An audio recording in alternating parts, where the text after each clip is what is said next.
vraiment très inspiré par les séries. Et donc aujourd'hui, au sein de la direction du renseignement militaire, j'ai vraiment l'impression d'être acteur de ma propre série.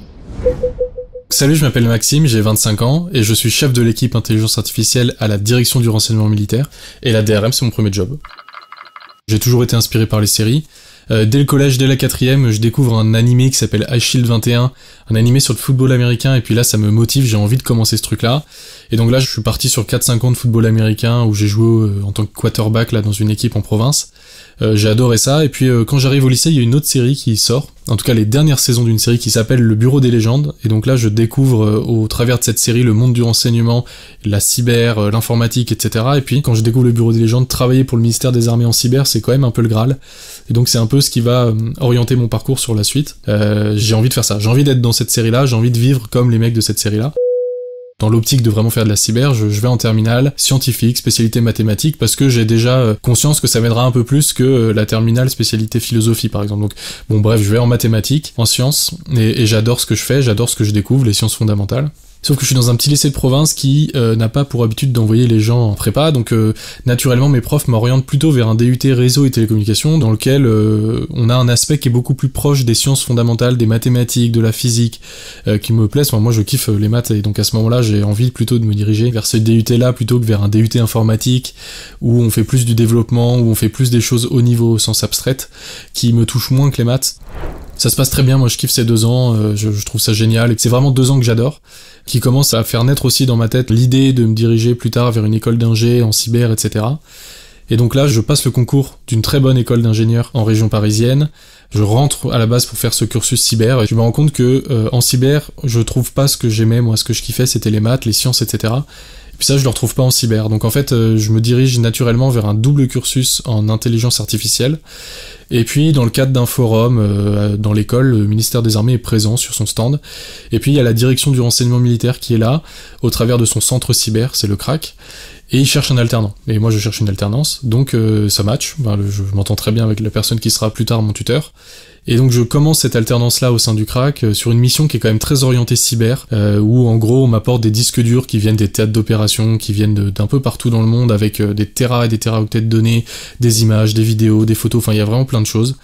Je me dis que pour traiter ce truc-là en moins de 48 heures, parce que c'est un peu la contrainte qu'on nous donne, il faut que je fasse appel à mes compétences en intelligence artificielle, et donc je vais participer à la conception d'un outil qui a vocation de sortir la donnée importante pour que les militaires en opération, en moins de 48 heures, ils aient cette donnée-là. Donc on conçoit cet outil de A à Z, et puis il fonctionne, il marche bien, ça répond aux attentes. Donc là, moi, en tant que jeune alternant, je me retrouve à préparer des présentations pour le directeur du renseignement militaire, pour des autorités du ministère des Armées, et je m'attendais pas à ça, donc je change complètement de mission, en tout cas de dimension aussi à ce moment-là. Et puis à la fin de cette alternance, au bout de 2 ans, la DRM me propose un autre contrat, un CDI, donc au sein de l'équipe qui s'appelle Artemis. Artemis est un projet IA Big Data qui a vocation à accueillir toutes les données du renseignement d'intérêt militaire, donc c'est vraiment, il faut le voir comme un puits de données dans lequel on vient mettre toutes les données de la DRM. Donc vraiment, ce projet Artemis, en tout cas, j'y travaille pendant 2 ans, et puis là, je bascule d'un travail où j'étais vraiment les mains dans le cambouis, dans de la technique, dans du développement, dans du code, à quelque chose d'un peu plus abstrait, de la conception, de l'architecture. En tout cas, je bascule encore une fois de mission. Je commence à parler avec des industriels qui travaillent avec le ministère des Armées. Je commence à prendre beaucoup de responsabilités, puis ça m'en donne le vertige. Enfin, je suis encore assez jeune, et puis avoir toutes ces responsabilités-là, ça me donne le vertige. Et donc, j'ai un chef à ce moment-là qui est très bien et qui me guide et qui m'appuie, qui me permet de remettre un peu les pieds sur terre et la tête sur les épaules, et puis de quitter cette approche un peu vertigineuse que j'avais pour me réorienter sur un truc un peu plus terre à terre. Donc le travail au sein d'Artemis est bouclé, j'accomplis la mission qui m'avait été donnée au sein d'Artemis, et puis au printemps dernier, on me propose de concevoir, de construire et puis de diriger l'équipe intelligence artificielle de la direction du renseignement militaire.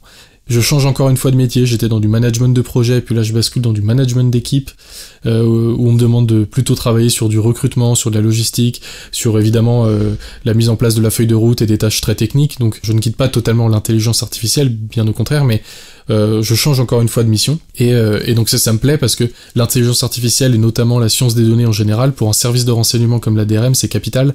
On voit passer, comme je le disais au début, des téras et des téraoctets de données, et puis il faut les traiter rapidement parce que les militaires déployés en opération ont des contraintes temporelles qui sont parfois assez difficiles, assez restreintes, et donc l'IA, c'est vraiment ce qui permet, au sommet de la pyramide de la science des données, c'est vraiment ce qui permet de traiter la donnée de manière efficace, rapide et de manière performante tout simplement.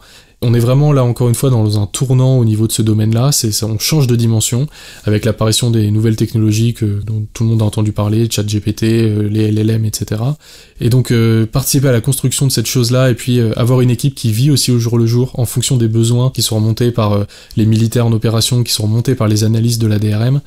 C'est des missions aussi qui se construisent au fur et à mesure avec des nouveaux besoins. On voit apparaître un nouvel armement sur un théâtre d'opération, et on va concevoir un algorithme qui permet de détecter ou de reconnaître cet armement-là.